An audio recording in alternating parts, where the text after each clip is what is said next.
Política local. Ivan Gonçalves, Manuel Pisco e Nuno Matias analisam a atividade municipal da região. Ao sábado, às 11 horas, com repetição ao domingo, à 1 da tarde. Bom dia, estamos de volta para a política local deste fim de semana com Manuel Pisco, Presidente da Assembleia Municipal de Setúbal, eleito pela CDU, Ivan Gonçalves, Presidente da Assembleia Municipal de Almada, eleito pelo PS, e Nuno Matias, vereador em Almada, eleito pelo PSD. Bom dia aos três, melhor dizendo. Manuel Pisco já deu sinal, mas ainda não está ligado a nós, estará dentro de segundos. Cumprimento todos e também os ouvintes. Os temas para hoje são as eleições antecipadas, na sequência da crise política, que já estão marcadas pelo Presidente da República, e temos também como tema para hoje a mudança de administração no Porto de Sines. Pelo primeiro tema, as eleições antecipadas, que já estão marcadas, como disse, o Presidente da República, depois de ouvir os partidos políticos e o Conselho de Estado, marcou para 18 de maio e pede um debate digno e esclarecedor. Diz Marcelo Rebelo de Sousa que não havia meio caminho, porque tínhamos um problema e que não era tanto o choque sobre políticas, mas sobre a confiabilidade e a ética do Primeiro-Ministro. Nuno Matias, começava por si. Não havia mesmo um meio caminho, além desta opção do Presidente da República, não havia alternativa? Está de acordo? Bom dia, Francisco, bom dia também ao Ivan, ao Manuel, quando se juntar a nós e a todos os nossos ouvintes. E em primeiro lugar também felicitações ao Francisco pela eleição enquanto Presidente do Vitória de Setúbal, que certamente é um grande projeto que espero tenha todo o sucesso que merece. Muito obrigado.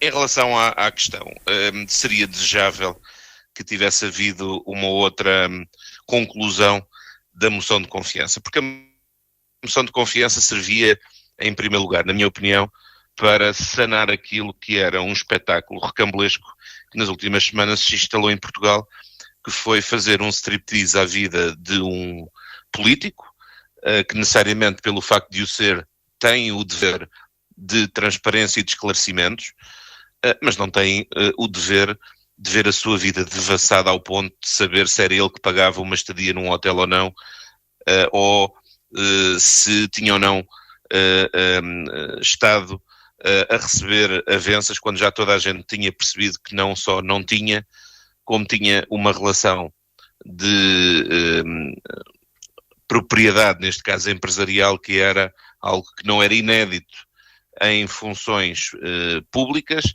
em funções políticas, desde primeiros-ministros, ministros, deputados, autarcas, que é algo que é perfeitamente normal de quem tem uma vida antes, durante e depois da política, e aquilo que deve ser escrutinado e bem é perceber-se se na sua atividade e na sua vida houve alguma coisa que levou a algum conflito de interesse, alguma decisão condicionada que pusesse em causa o interesse público, coisa que até ao momento que estamos a falar não só não se comprovou como tendo havido, como até se verificou num dos casos que até houve uma decisão que foi desfavorável até a esse cliente que a empresa do Primeiro-Ministro tinha, ou seja, tudo aquilo que foi um filme bem urdido, há que reconhecer, para tentar minar o sentimento de autoridade e confiança no Primeiro-Ministro, conduziu a uma moção de confiança que devia ter servido para estancar de uma vez por todas algo que não foi edificante e que vai servir de mau exemplo, temo eu também para a campanha, mas sobretudo para a seguir à campanha, independentemente dos resultados, apesar de eu estar confiante que sairá um reforço por parte da Aliança Democrática, mas fosse qual fosse o resultado, ou seja qual seja o resultado, parece-me que se passou aqui um limiar da decência em política, que por um lado serve de dissuasão a que gente boa quer estar na política apenas porque tem vida pessoal e profissional e familiar que lhes dá independência, mas que não querem pôr em causa ou não querem ser postos em causa apenas por um lavar de roupa suja que não tem fundamento. E quando eu digo isto é porque eu acho que o escrutínio é fundamental e por isso tem que haver mecanismos de monitorização e de informação e transparência para assegurar que realmente quem tem este quadro e se dispõe a uma missão pública não deixa de ser escrutinado, para que se perceba que a todo o tempo está a tomar decisões que são fundamentalmente a pensar no interesse público e nos cidadãos e no país que neste caso se faz a governação. E, portanto, eu acho que sim, na terça-feira os partidos deviam ter tido sentido de responsabilidade, devia ter havido ali um equilíbrio para garantir que a comissão de inquérito não evoluía por um período absurdo, quando tudo já foi esclarecido genericamente sobre o que está em causa no desempenho de função pública. Mas infelizmente não foi isso que aconteceu. E, portanto, fruto disto, eu acho que a única decisão infelizmente é irmos para eleições que possam, havendo uma decisão popular, serenar um pouco os ânimos daqui para a frente, para se perceber que em política também não vale tudo. Obrigado, Nuno Matias. Ivan Gonçalves, está de acordo com esta afirmação, esta conclusão do Presidente da República de que não havia um meio caminho, não havia alternativas a esta convocação das eleições? E à dissolução do Parlamento, que deve ser dissolvido agora no próximo dia 20, na próxima semana. Bem, Francisco, muito bom dia ao Nuno. Já percebi que estamos com algumas dificuldades também técnicas relativamente a tentar que o Manuel Pisco esteja connosco, que eu tenho certeza que vão ser resolvidas, e quero cumprimentar também o Francisco pela recente escolha para liderar o Vitória Futebol Clube.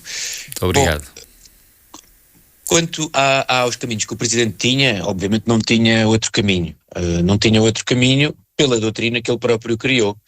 Eu acho que há aqui um problema de fundo. Em 2022 os portugueses deram ao Partido Socialista uma maioria absoluta para governar. E tornou-se evidente nessa altura que quer o Presidente da República, quer a direita parlamentar não se conformaram com esse resultado eleitoral e, portanto, foram colocando muitas pedras no caminho desse governo até chegar ao resultado que chegamos. E nessa altura, quer na primeira fase, em que o Presidente da República começa a referir uma suposta saída do Primeiro-Ministro de funções, quando isso não estava sequer em cima da mesa.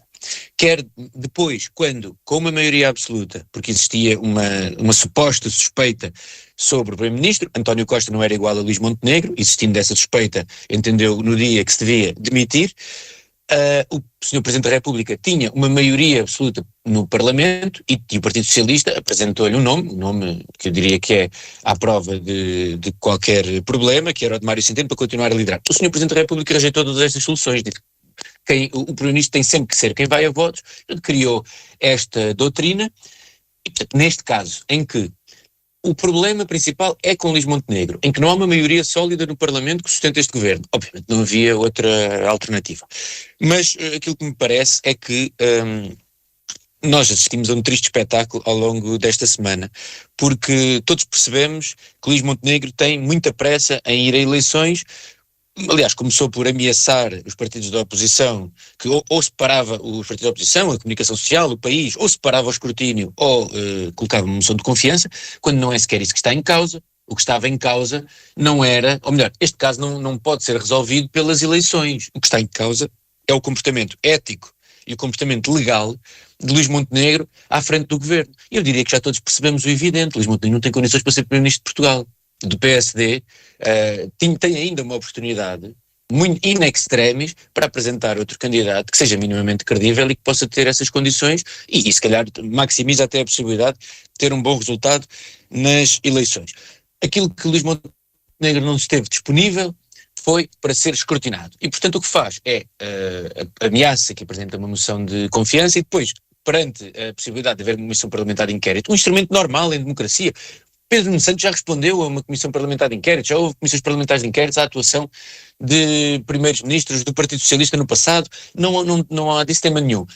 O que Luís Montenegro tentou fazer foi, com a ameaça da moção de censura, tentar bloquear a Comissão Parlamentar de Inquérito. E assistimos àquele triste espetáculo de tentar fazer uma Comissão Parlamentar de Inquérito em 15 dias, depois já não eram 15 dias, eram 30, eram 60, quando 90 dias até é um prazo muito curto para uma Comissão Parlamentar de Inquérito. Eu não me lembro de nenhuma outra que tenha durado apenas 90 dias, que é aquilo que o Partido Socialista propõe. Portanto, o que está aqui em causa não é, e ao contrário do que se diz, não é a atividade profissional do Primeiro-Ministro, do Luís Montenegro antes de ser Primeiro-Ministro, não é sequer as questões com a sua casa de espinho, o facto de não ter, segundo a comunicação social, não ter relato, não ter entregue a documentação à Procuradoria-Geral da República. O que está aqui em causa é mesmo o facto de termos tido um Primeiro-Ministro que enquanto estava em funções, continuou a receber avanças de empresas, nomeadamente avanças de uma empresa de casinos. Portanto, há aqui um problema ético, moral e legal que tem que ser resolvido. Se ele deve ser resolvido em eleições, eu acho que antes de chegarmos a eleições havia muitos passos que deviam ser tomados.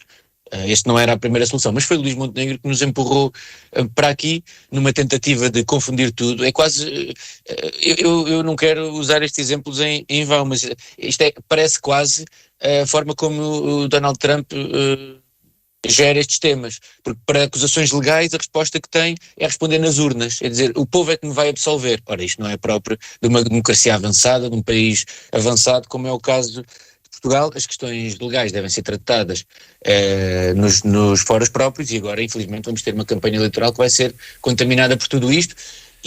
Mas Ivan Gonçalves, pelo menos no momento... E o PSD vencessem estas eleições, o problema principal continua lá e não vai ser resolvido. Tomara nós que a Procuradoria-Geral da República, em vez de abrir investigações preventivas ou averiguações preventivas, fizesse aquilo que fez no passado, que é apurar responsabilidades relativamente àquilo que se passou.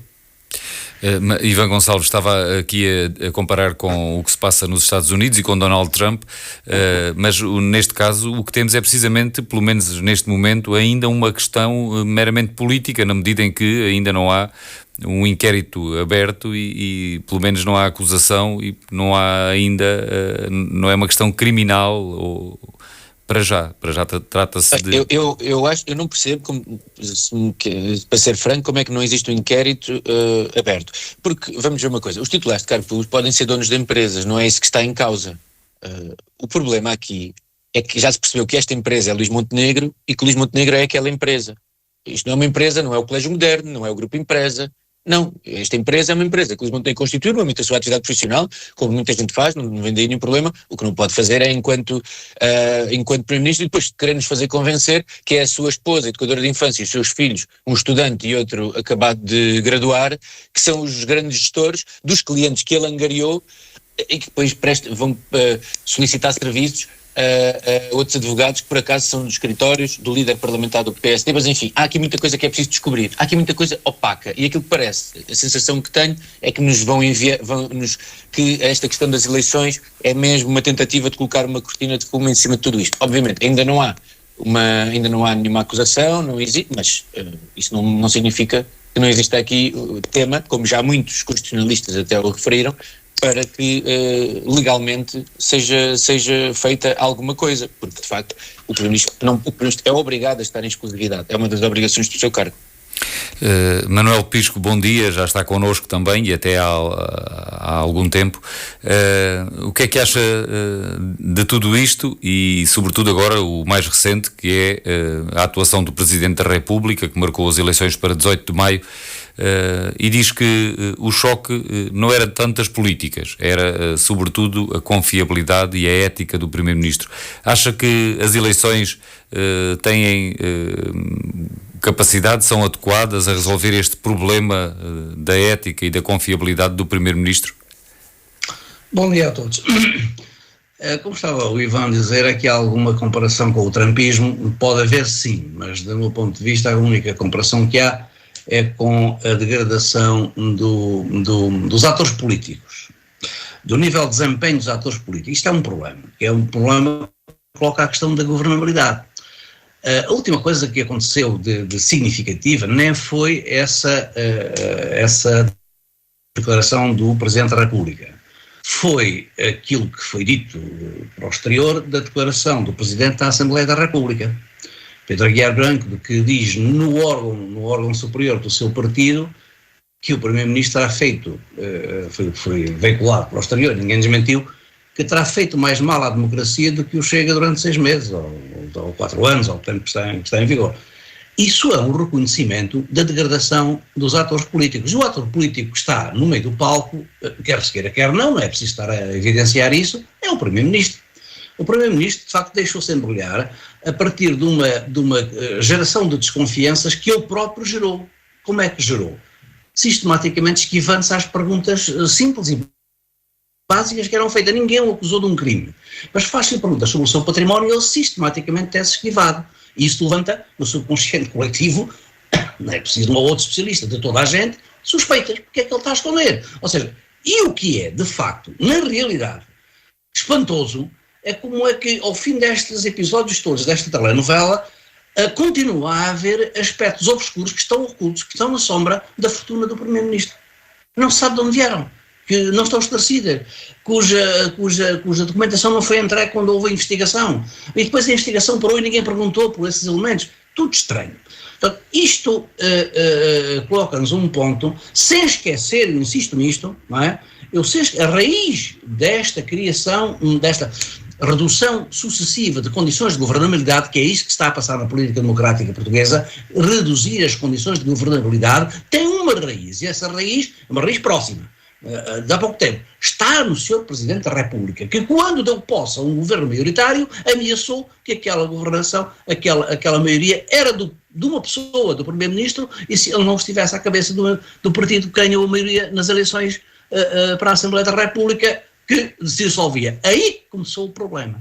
E depois ele concretizou essa ameaça quando, na saída do Primeiro-Ministro de um governo maioritário, que era o Partido Socialista, dissolveu a Assembleia da República. Ficou sem qualquer espaço de manobra para fazer outra coisa diferente do futuro. Ora, aqui estão agora as consequências. Agora, perante uma disputa de coisas que nem implicariam a perda de mandato do Primeiro-Ministro, já o disse aqui, na lei é assim que está bem ou está mal, eventualmente isso terá sido previsto em função da necessidade de preservação da estabilidade das instituições democráticas. No caso do Primeiro-Ministro, do Presidente da Assembleia da República e do Presidente da República, essa falsa ou inadequada ou insuficiente declaração de rendimentos e de interesses não levaria à perda de mandato. Levaria à perda de mandato de ministros, secretários de Estados, de vereadores, de presidentes de Câmara, etc., mas nestes 3 cargos não. E, portanto, foi voluntariamente que o Primeiro-Ministro em funções decidiu ir para eleições julgando com a acusação de que a culpa da instabilidade, como momentaneamente a instabilidade foi dirigida ao valor supremo da democracia. Mas uma instabilidade, mau governo não presta. Essa instabilidade não presta. Portanto, há aqui uma redução da governabilidade que essa sim é preocupante. E porque o que é que se perspectiva agora?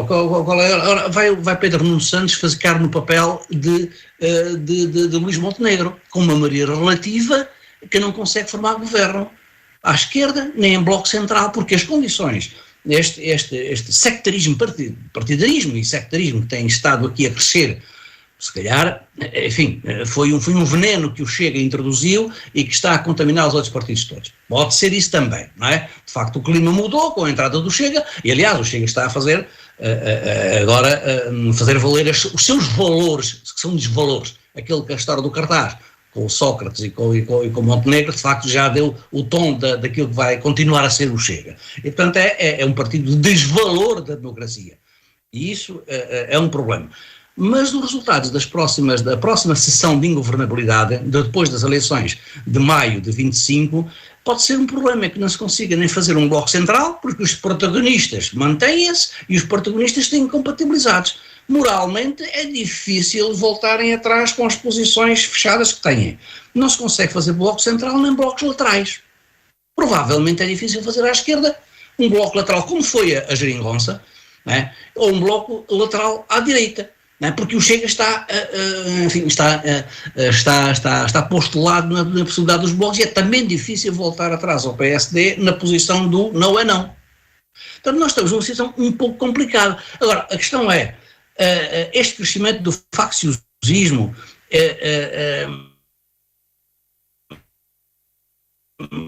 deste partidarismo exacerbado, que é disso que se trata, no momento da ingovernabilidade, é esse. Alguém tem coragem de fazer o que Jerónimo de Sousa fez quando disse, após o aparente impasse pós-eleitoral que deu a maioria relativa ao PS, o PS só não governa se não quiser. E daí nasceu a geringonça. Ou seja, quando o Jerónimo de Sousa, o PCP, fez isto, deixou um pouco de lado, não é, o seu sectarismo partidário, pôs de lado o sectarismo partidário e aceitou estabelecer um programa político de compromisso. Não abandonou as suas posições de princípio, o PS também não, mas estabeleceu-se um programa de compromisso. E o ponto a que se está a chegar no pós-eleitoral de maio de 25 é se vai voltar a ser possível fazer algum programa de compromisso. E na política, nós estamos muito atrasados em termos de maturidade política, mas o que é dramático é que estamos atrasados 50 anos depois de estarmos a praticar a democracia. Isso é que nos faz suspeitar se alguma vez a maturidade chega. Não é? Esse é que é um problema. Mas quem é que estará disposto a seguir a estabelecer programas políticos de compromisso sem haver maioria absoluta, que parece que é muito difícil. E, portanto, está aqui um desafio muito importante para o sistema democrático, que só é importante, mas tem só é importante que é um programa de compromisso que seja possível estabelecer formas e objetivos de governação que parem esta degradação, que fica na sombra. Entretanto, enquanto estas tricas continuam a desenvolver-se, a saúde continua a degradar-se. E não é depois com fim de festa, não é? Agora vamos privatizar outra vez a saúde toda e isto foi resolvido. O Ministério não é capaz, o Governo não é capaz, a Ministra não é capaz, então privatizamos isto tudo e resolvemos o problema. Isso não é resolver coisa nenhuma, não é? Porque há a saúde, há a educação, há a justiça. A justiça também é um sistema que está todo ele adormecido, quer dizer, são décadas para problemas, quer dizer, o Chega põe o Zé Sócrates no cartaz. Mas o que é facto é que Zé Sócrates não foi acusado nem condenado de coisa nenhuma, porque o sistema de justiça não é capaz de funcionar para levar os grandes processos ao fim. Acusado já foi, não foi ainda julgado, sim. Pronto, não está condenado a coisa nenhuma. Não está condenado a coisa nenhuma, nenhum processo foi ao fim. Então, a dúvida já é se algum chegará. Algum dos processos em que os defensores tenham meios para prolongar eternamente, fazer uma dilação sistemática dos processos, se alguma vez chegam a ser condenados. Portanto, o próprio sistema de justiça, o sistema de educação, o sistema de saúde, o abandono que este governo acaba de fazer da política de habitação pública, abandonou a habitação pública com o pretexto do PRR, à medida que no PRR, como já se está a verificar na Inglaterra, estão a retirar já as pensões, as condições sociais para meterem armas, para meter na guerra, para afogar dinheiro na guerra. É para isso que a Europa se está a preparar. Não vai haver nenhum PRR novo e este governo que ainda está em funções, já decidiu que, como não há tempo de construir as casas, não criou condições para elas serem construídas. O IRU continua a ser uma coisa ingovernável, continua a ser uma coisa que é apenas uma aflição quando as câmaras não conseguem funcionar com o IRU, e os processos não andaram. Agora, como não andaram, abandonamos a política de habitação,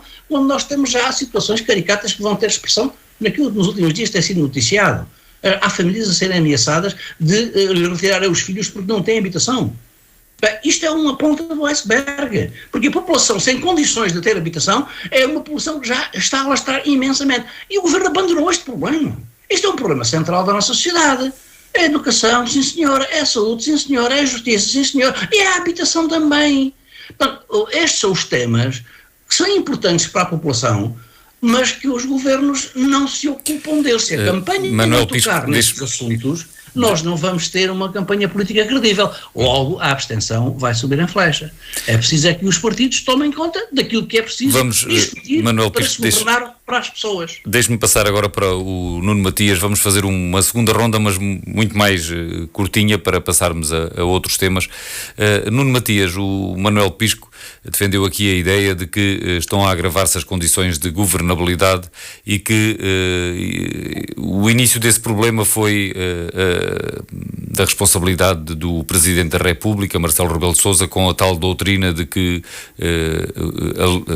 a autoridade política e a legitimidade para um governo está personalizada no candidato a primeiro-ministro, digamos assim. Está de acordo com isto e acha que realmente das próximas eleições não deverá sair uma solução de governo daquelas tradicionais? Bom, eu estou de acordo que o cenário é sensível, está um pouco extremado desnecessariamente, e acho que sim, é verdade, concordo em parte com a visão do Presidente da República de que, naturalmente, quem lidera o projeto que é mais votado não deixa de ter um peso significativo na pessoa e não apenas na equipa, no projeto e no partido.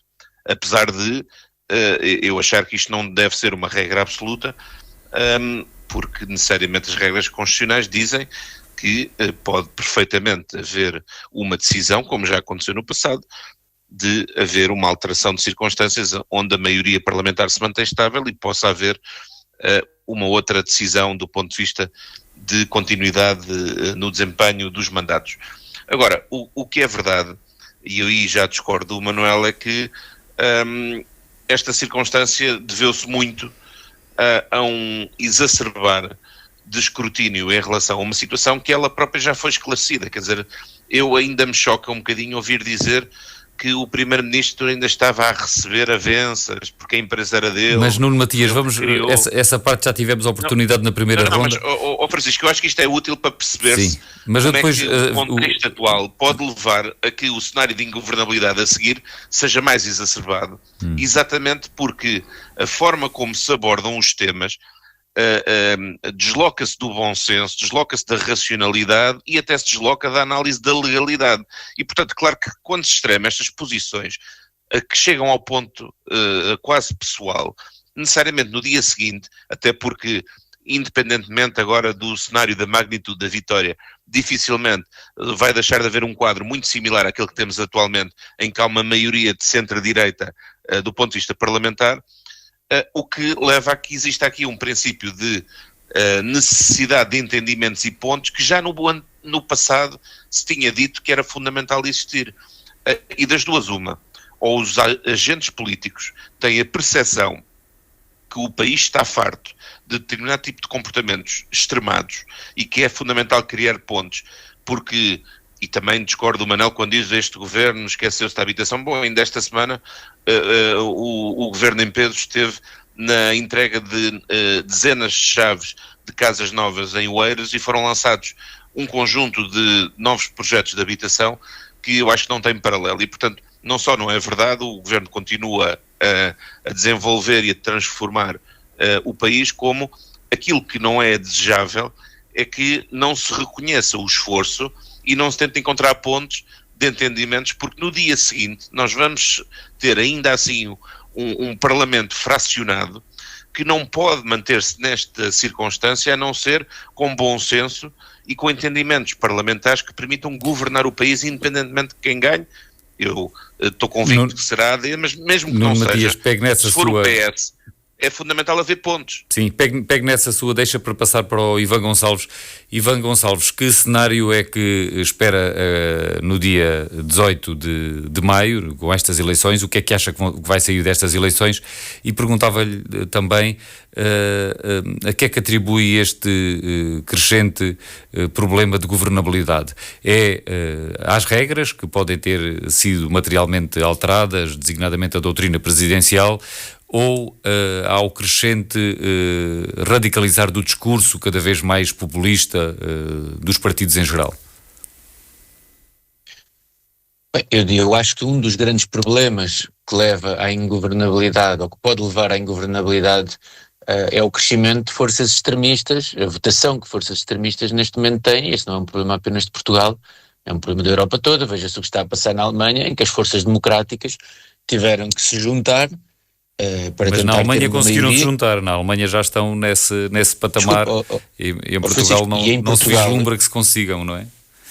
Em Portugal, o Partido Socialista chumbou a rejeição do programa de governo, chumbou 2 moções de censura, aprovou o Orçamento de Estado, e não há dúvidas nenhumas que o Orçamento de Estado que foi aprovado não é o Orçamento de Estado do Partido Socialista, pois não? E o Partido Socialista deu todas as condições de governabilidade ao PSD. Vamos ver, quer dizer... Mas na Alemanha temos mais do que isso, e talvez em Portugal também precisássemos muito mais do que isso, não é? Sim. Na Alemanha temos uma coligação. Eu também não tenho certeza se essa é a forma que melhor preserva o sistema democrático, porque deixa-nos sem grandes alternativas dentro daquilo que é o quadro do espaço moderado, que é normal. Sim. Pronto, aquilo que é normal é que os partidos, é que existe uma solução de direita, uma solução de esquerda, que vão, e que existe alternância democrática. Isso é a base de qualquer sistema. Portanto, agora, ao fim deste ano, este governo não cai por falta de apoio parlamentar para executar as suas políticas. O governo sabia desde o primeiro dia que se apresentasse uma moção de confiança, o Partido Socialista não votaria a favor, mas o Partido Socialista bloqueou todas as tentativas para que o governo não tivesse todos os instrumentos para poder governar. Este governo cai porque há um problema pessoal com o Primeiro-Ministro. E, portanto, e por escolha dele próprio, foi o Primeiro-Ministro que atirou as eleições para a frente do país, para tentar resolver este caso. Agora, o que é que eu espero destas eleições? Eu acho, nós há uns anos decretámos que nunca mais existiriam maiorias absolutas em Portugal. E depois, em 2022, o Partido Socialista teve uma maioria absoluta. E, portanto, eu acho que temos que esperar para ver o que é que as pessoas vão dizer. Quando há eleições, é nas eleições que o povo fala, o povo falará. Em função desse resultado, é preciso perceber qual é que é o enquadramento que temos. Não acho que as eleições, obviamente, existir eleições todos os anos não é bom, mas eu concordo com o que o Manuel Pisco há pouco dizia, quer dizer, a estabilidade não é o valor máximo da democracia e não é o valor máximo do país, e quer dizer, o país tem mecanismos para continuar a funcionar, mesmo com as perturbações que são sempre causadas. Agora, portanto, não espero, não sei o que é que espera seguir às eleições, acho que temos que esperar para perceber qual é que é o quadro que existe. Aquilo que depois que é exigido é que dentro dos partidos democráticos exista a responsabilidade de suportar o partido que for mais votado, como o Partido Socialista fez com o PSD, para garantir que Portugal tem um governo e que ele consegue fazer aquilo que os portugueses querem e que esperam dos políticos. Para além disso, eu acho que há aqui uma dimensão, só mesmo para terminar, Francisco, que é a dimensão estrutural das democracias europeias. A ingovernabilidade não é um problema só de Portugal. Aliás, nós até agora não temos sido acometidos por este problema, mas eu recordo-me que não há muitos anos a Espanha teve 2 ou 3 eleições seguidas. Isto acontece.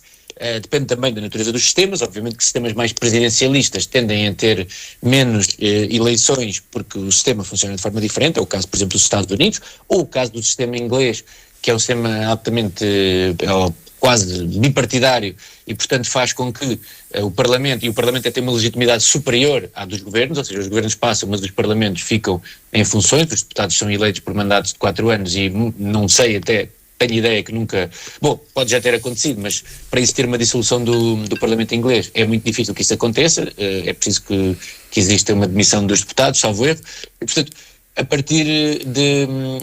Obviamente que há aqui uma componente que é estrutural e que tem a ver com o crescer e com o crescimento das forças extremistas que querem dinamitar o nosso sistema por dentro e que estão alinhadas com os países autoritários do mundo. Eu acho que esse é o grande confronto que nós temos nas próximas décadas. Ou seja, é entre aqueles que acreditam na democracia, que acreditam no mundo liberal, no mundo das liberdades, e aqueles que não acreditam, como é o caso do Sr. Putin, do senhor da China. O problema é que essas pessoas têm aliados nos países democráticos, como se vê com Donald Trump, com Viktor Orbán, com Marine Le Pen. Temos que avançar para fecharmos esta ronda sobre este primeiro tema. Manuel Pisco já deixou aqui muito claro que a sua perspectiva para o pós-eleições é que seja o PS a vencer, mas numa situação muito débil em termos de apoio na Assembleia da República. Também não acredita em blocos laterais, como referiu, e à esquerda há um duplo problema, não é apenas uma questão de os partidos se conseguirem entender, é também saber se terão o número de votos suficientes em conjunto para ter uma maioria na Assembleia da República. Sim, e até é mais longe, à direita e à esquerda, no âmbito também. Também é saber que pequenos partidos subsistem na Assembleia, isso também se pode colocar até esse ponto. Agora, mas eu gostava de voltar a esse tópico porque a tónica não deve ser apenas na métrica, quer dizer, quantos votos tem cada um, porque isso pode estar tudo disperso. Tocar nesse ponto que o Ivan agora estava a tocar, que o Partido Socialista deixou o governo governar. Sim, deixou, mas tem compromisso. Deixou, mas não obstaculizou o orçamento, não obstaculizou o programa de governo, mas o partido da maioria relativa, não é? Com a igualdade de deputados entre o PS e a AD, ficou com o programa deles de governo, com o orçamento deles, com o programa deles. Portanto, não houve mais compromisso nenhum de quem lhe permitiu governar. Ou seja, isso é uma dependência cómoda para quem está na oposição. E isso, estou a dizer isto, porque isso aconteceu até neste período de um ano do governo da AD, como poderá vir a acontecer a seguir seja o governo da AD ou do Partido Socialista. Portanto, a falta de compromisso político, é aí que eu queria pôr a tónica, significa que é aquilo que se passou agora neste período, até agora. O Partido Socialista permitiu, mas não se comprometeu. Ou seja, nenhum das forças, nem a AD, nem o Partido Socialista, apresentaram publicamente, não nos bastidores, não lá atrás das bancadas do Parlamento, à vista, o meu programa é este. Cada político tem o seu programa, há sempre o seu programa. O seu programa político. Quer fazer isto, quer fazer aquilo, quer fazer o outro. Quer resolver este problema, o outro e o outro com estes meios. Isso é um programa político. E depois cada uma das partes se apresenta e diz, bem, mas eu isso não aceito, só aceito aquilo. Estabelece então um programa de compromisso para as forças que podem governar, que tornam o país governável. Toda a gente fica a ver que há partes do programa de um que não se conseguem levar por diante e há partes do programa de um que também não, mas há uma parte comum que se pode fazer. Isto, na prática, é assim que se faz. Quando não se estabelece compromisso, fica-se de mãos livres para na primeira volta, na primeira esquina, haver ali uma tropeção e a gente vamos então outra vez para eleições. Portanto, esse é um problema sério. Nós estamos habituados a ver isso acontecer na Europa, mas também temos visto na Europa períodos larguíssimos sem governo, quase. Em alguns países. Manuel, vamos passar para outro tema. Acho que o essencial ficou dito, o seu ênfase colocado aqui na importância de um compromisso para se atingir uma governabilidade aceitável. Eu queria passar para um outro tema, porque além do segundo tema que já anunciei, a mudança da administração no Porto de Sines, há um outro tema que se impõe hoje, neste sábado, que é decorrente de uma intervenção de Jorge Miranda, considerado o pai da Constituição da República Portuguesa, sobre imigração. Eu penso que, independentemente de conhecerem as declarações de Jorge Miranda, que eu vou procurar aqui sintetizar, é um tema que podemos ver mesmo sem ler esse texto na íntegra. Este constitucionalista defende que para a política de imigração em Portugal devia ser considerada a condição de os imigrantes serem obrigados a conhecer a língua portuguesa, terem conhecimentos, saberem falar o português. E diz que isso, por um lado, ia logo de encontro àquilo que é a imigração natural de um país como Portugal, que são das antigas colónias, dos países de língua oficial portuguesa, porque nós precisamos da imigração, e mantendo o país com as portas abertas numa lógica de fraternidade humana e desses princípios da solidariedade também ao resto do mundo, mas com essa condição de que os imigrantes falem português. Ivan Gonçalves, acha que esta é uma perspectiva que pode ser trabalhada e constituir a base da estratégia do país relativamente à imigração, ou não acredita nisso? Eu, francamente, eu acho que o tema da imigração, obviamente, merece muitos debates, mas reduzir a imigração a um tema de língua, parece-me, no mundo de hoje, parece-me que é uma visão muito redutora, muito quase do passado, e acho que não tem grande aplicabilidade no domínio, nos dias de hoje, nem faz grande sentido, e até se a aplicássemos ao contrário, isso faria com que por exemplo, os portugueses que querem emigrar para os Estados Unidos, para a Alemanha, para a Inglaterra, que eu sei que fazem parte da União Europeia, aliás, a Inglaterra já não faz parte da União Europeia, mas mesmo dentro dos países, eu estou apenas a usar um exemplo abstrato, em todos esses países não se fala português e isso não faz com que os portugueses, quando imigram, não se consigam integrar de uma forma satisfatória. O problema principal não é esse, porque quando a integração era mais difícil de fazer, até estava associada a condições de pobreza, que hoje em dia não existe na imigração portuguesa. E, portanto, não me parece que esta sugestão do constitucionalista tenha grande relevância para essa política. Acho que não, acho que é um pouco desadequado, para ser sincero. Manuel Pisco, e a sua opinião sobre este tema? Era interessante adotarmos a língua portuguesa como uma condição para a imigração? Estávamos desgraçados. Toda a gente que recebe serviços de pessoas que falam rudimentarmente o português, e todos os dias recebem serviços de pessoas que são imigrantes e que falam rudimentarmente o português, para além daquilo que o Ivan acaba de dizer. Então os portugueses, coitados, tinham que falar francês, inglês, aquilo foi... Nós somos um país de imigração e estamos a olhar sempre... Este é um aspecto folclórico da questão. Jorge Miranda colocar uma questão destas, ter-se-á lembrado dos tempos em que Portugal nem sonhava vir a ter imigrantes, só tinha emigrantes. Mas não é uma questão que não seja... Este é o folclore da questão, mas há uma questão de fundo essencial para Portugal e para a Europa toda. A Europa está a construir um inimigo, está a tentar tomar o lugar dos Estados Unidos na construção do inimigo que é a Rússia, está a criar a russofobia. Mas a Europa não consegue ter políticos que vejam aquilo que está na frente do nariz. O problema do futuro, das nossas futuras gerações da Europa, já não é, neste momento presente, não é a invasão da Rússia, veio a Rússia, é um perigo. Não é esse, é a África. Os nossos imigrantes, o continente africano foi colonizado, explorado até ao limite pelos europeus, pelos países europeus, e foi abandonado a seguir. E em vez de estar a canalizar dinheiro para o armamento, que é toda a gente está a canalizar dinheiro para a guerra, para a morte, devia estar a canalizar dinheiro para investir em África, como fazem os chineses. A China está aí, a única investidora a sério, porque investe a vários setores, cria infraestruturas, é a China. A América, os Estados Unidos, as multinacionais também investem na África, mas para a exploração dos diamantes, do ouro, dos metais, tiram de lá aquilo, mas não fazem lá infraestrutura nenhuma. E a Europa devia estar a investir em África, que é a maneira de reduzir e equilibrar as migrações, é ter condições de vida no sítio onde elas vivem, onde nasceram e onde vivem. A Europa não está a colaborar nisso. Está a tentar canalizar todo o dinheiro para a morte. Sim. Nuno Matias, também a sua opinião sobre este mesmo assunto, sobre a relevância de termos uma regra como essa de o português ser obrigatório para ser imigrante em Portugal?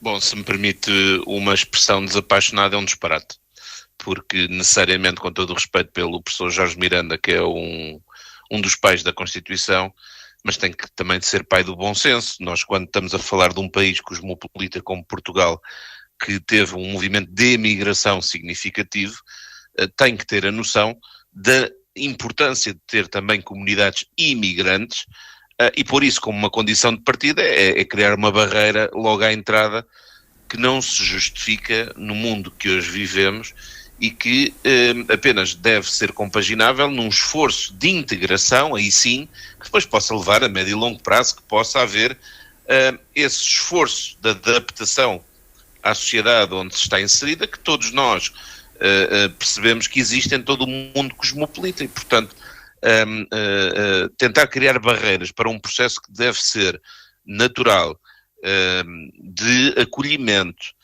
que é fundamental para a nossa sociedade e para as nossas economias e até para a sustentabilidade da segurança social.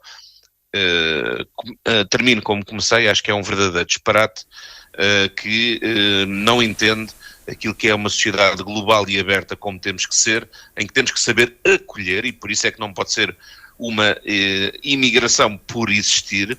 Temos que ter imigração que acolha e que não tenha fatores extremados que necessariamente ponham em causa o normal funcionamento das nossas sociedades. E, portanto, a língua deve ser um fator de integração, não deve ser uma barreira à entrada, porque isso não faz absolutamente sentido algum. Passamos então agora para o terceiro e último tema de hoje, a mudança de administração no Porto de Sines.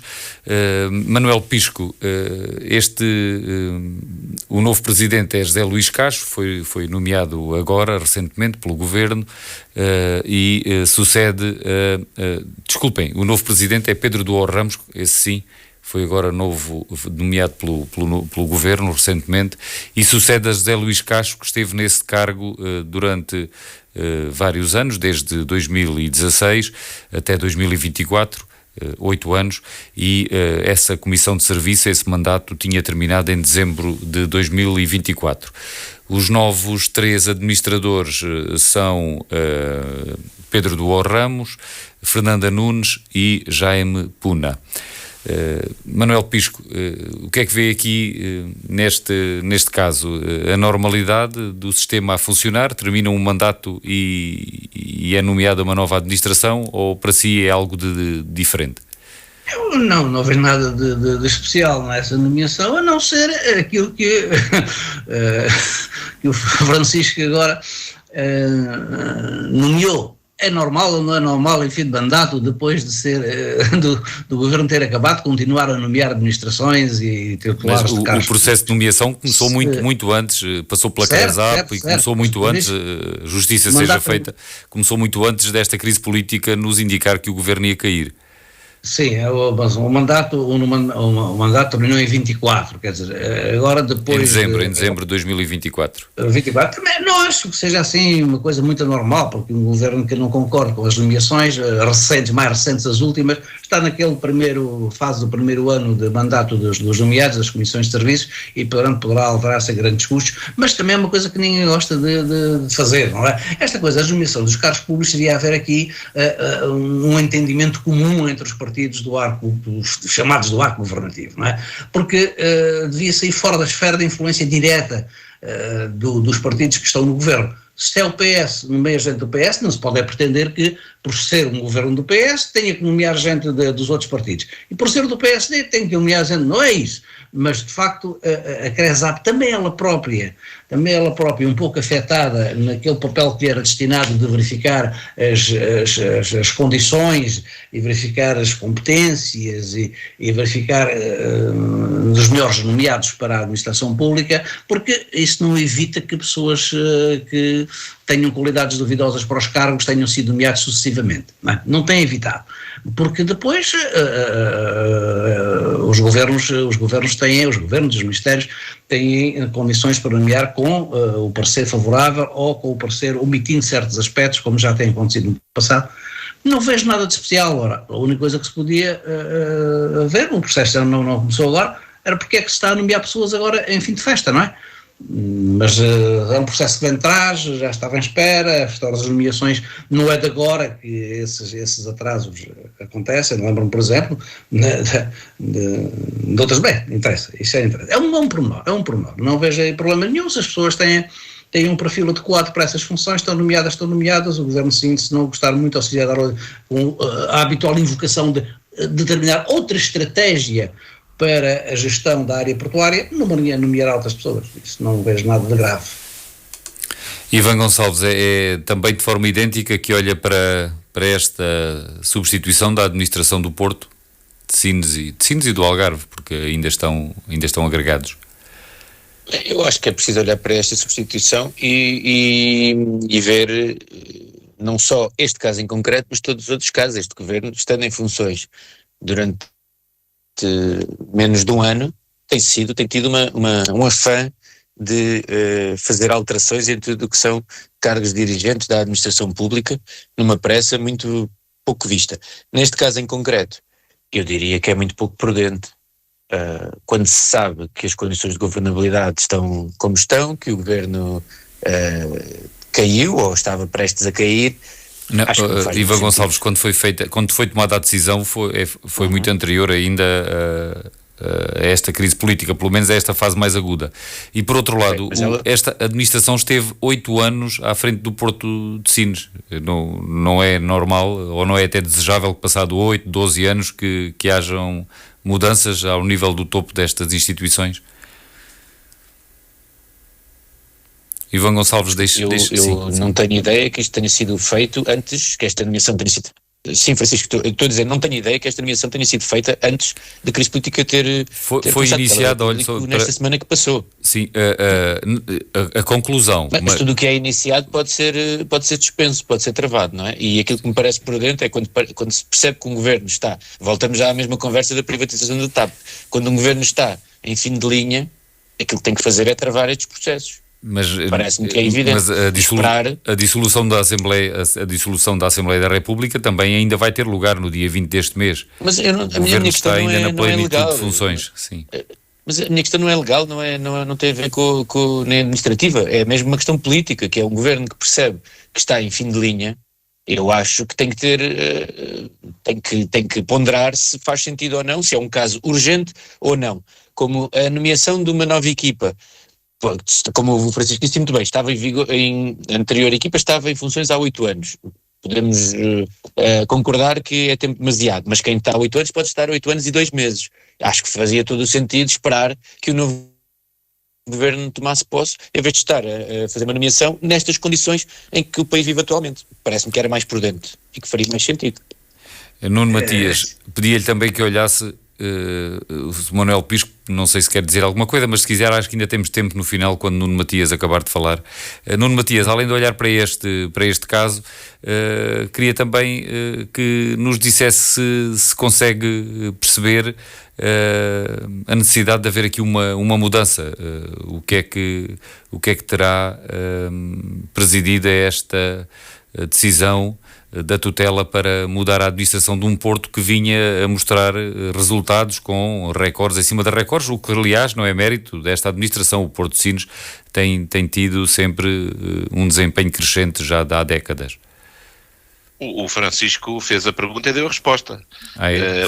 O potencial do Porto de Sinos é inequívoco e eu penso que fosse qual fosse a gestão, que pode potenciar ainda mais, nada a dizer, mas não me parece que fosse por aí que se ia acrescentar ou retirar maior potencial de crescimento a algo que é estratégico e que o seu desenvolvimento natural acrescenta-lhe capacidade de atração e de operação.